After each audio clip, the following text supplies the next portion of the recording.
Y'all, we are back. We are making apple cinnamon bread today. I've already got 2 cups of all-purpose flour measured out in the sifter. To that, we are going to add 1 teaspoon of baking powder, or I'm sorry, baking soda. Correct that, baking soda. All right, we're just going to sift that up. How y'all doing? How's the weather? Is everything being good where y'all are? Our weather's calmed down. We've had some storms, and then it seems like every night lately it's been raining just a little. All right, we got all that done. We're gonna set that aside. Now we're gonna pull out, we're doing the hand mixer today. I just wanted to do something a little simpler for you folks who do not have the stand mixer. You can have a hand mixer just as well. And I'm using my favorite bowl. This bowl has been with me since probably 2010. It was given to me by my, I'm not for sure how she's related to me. She's my sister-in-law's sister and also my mother's best friend. Her name was Kathy. She passed away a few years ago. She gave me 2 of these bowls. Well, I lost one in the move of moving multiple places. This one has been used for salads, and then it went to something else, and then it became something else. And then I had to do some live demos when I was running around Tennessee and North Carolina down in there doing demos for another company. So I made it the hand mixer bowl, and I use it for everything now. All right. In that, we're going to add a cup of sugar, just regular sugar. We're going to add us a softened stick of butter. Mine may not be as soft as set out here.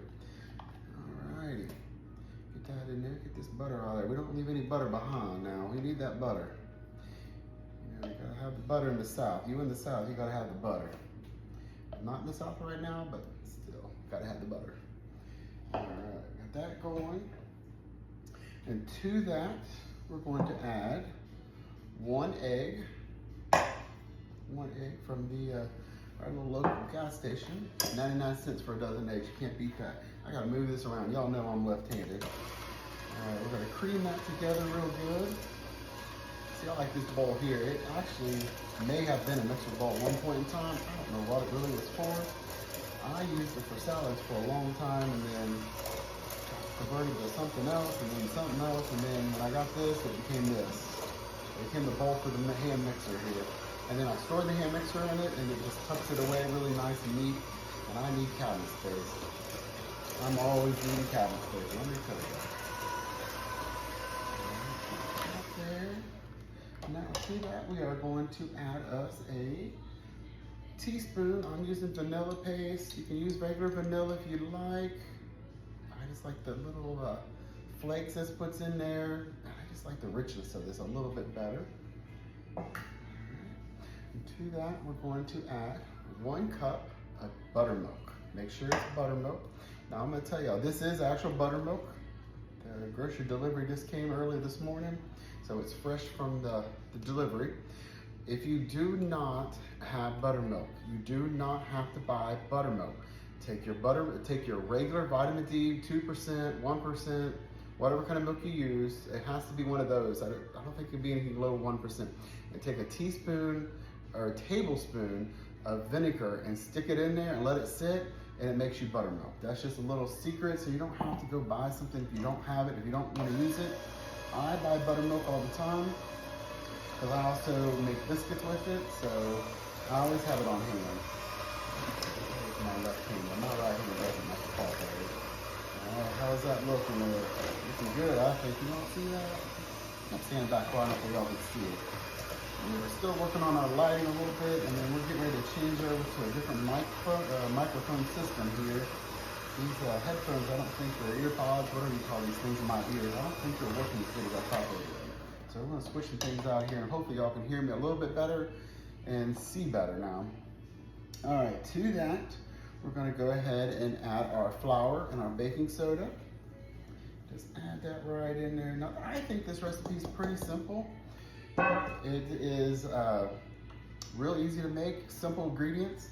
And then to that, we are going to add us 2 teaspoons of spiced apple pie seasoning. It smells so good. I love this stuff. I did leave it out just so y'all could see this. This is what it is right there. I don't know if y'all can see that out there. All right, it works really good. I love the smell of it. I make apple cider with that too sometimes. Apple cider drink, and it's not actual apple cider. I'm not that crafty. Not when there's apple orchards, you can go support and get your apple orchard or apple cider from them. We're just gonna mix that up to a good mix up. Now I like a hand mixer. There's certain things I use a hand mixer for over a stand mixer. This here is just one of them, and I'm used to this thing. We've done a lot of things together. A little bit there. I like that old sound. It just reminds me of my auntie. I know you've heard me probably talk about my auntie Barb. Let me tell you what, she used to make mashed potatoes on these, and she put the side of that bowl. To me, I just knew those potatoes were gone. I don't eat potatoes anymore like that, but let me tell you what, it still reminds me of my auntie Barb. Let me tell you. All right, I'm gonna clean those off. I'm gonna pop them out of the way. I'm gonna set this out of the way over here. Hopefully it doesn't fall off, make a bunch of noise. Now I already cleaned and diced a Granny Smith apple. That's the green ones. If y'all should have these. I know we have some different variety ones up here because we live up here almost into Canada, and our apples are a little different. They have to survive that harsh cold winter up here. All right, we're gonna dump. I did put them in a little bit of flour and tossed them a little bit. It's supposed to keep them from all falling to the bottom. I don't know if that really works or not, but that's what it says, and that's what we're gonna do. All right, we got that in there. We're just gonna toss that over there. Now on these with the apples, don't use the mixer. I don't care which mixer you're using, don't use the mixer because it might make them more runnier than you need them to be, a little rough. All right, we got that done. We're gonna set that aside. Now we're gonna get us our bread loaf pan. Now this is a bigger one than some of y'all probably use. You can do different ones. In this recipe I'm doing, I cut it in half. It originally was for 2, and I made it just for 1. Because my goodness, 2 loaves at one time for us, for 3 people in our household, we just didn't need 2 loaves at one time. And I always end up freezing one, and then sometimes I forget it was in there, then I make it again, and then, you know, just snowballs from one thing to another. All right, you're gonna put this in there, like that. Just gonna spread that around just a little. And we are gonna put a topping on it. I've gotta take a 5-second break here. Not really a break, I'm just gonna go throw the topping together real quick, and then we'll be right back here in a second. Get that off there. We don't wanna waste any batter either. Give me a few seconds, and I got that back. We're just gonna grab this fork out of here real quick. All right, it's a cup of sugar and 2 more teaspoons of that apple pie seasoning, spiced apple pie seasoning, I should say. I wish y'all would be buying the wrong thing and yell at me. Just mix it up just like that. Now what we're gonna do, we're just gonna sprinkle some of this over. You don't have to do all of it. I just make a big bunch of it up at one time because we really like it. I like it on top.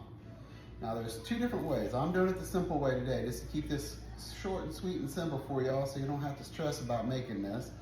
Now you can do it this way, and then you can do about a 1/4 or so of butter, a stick of butter, melt that, pour that over top.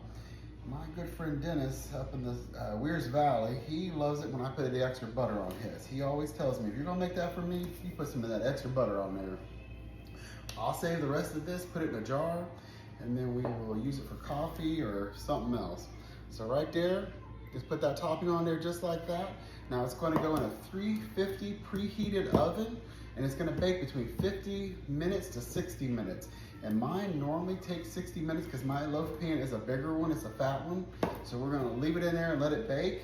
And we'll come back here after it cools down, and then we're gonna slice some up. Like I said, this is pretty short, sweet, and simple, all right? Hey y'all, we are back in the kitchen. The bread has cooled down and it smells phenomenal in my house. Let me tell you, you can smell that apple and that cinnamon, just those smells are so yummy. All right, since it's cooled down, we are gonna go ahead and slice some of it up. Now, y'all know me, I like the end piece, but I'm gonna skip to that, and we're just gonna take this piece here. All right, y'all, look at that. You can see there's apples in there. Look how yummy that is. Smells just perfect.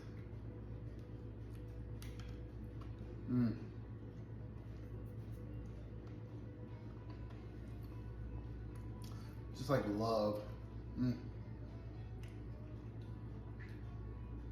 It is so good. Let me tell y'all, this is amazing.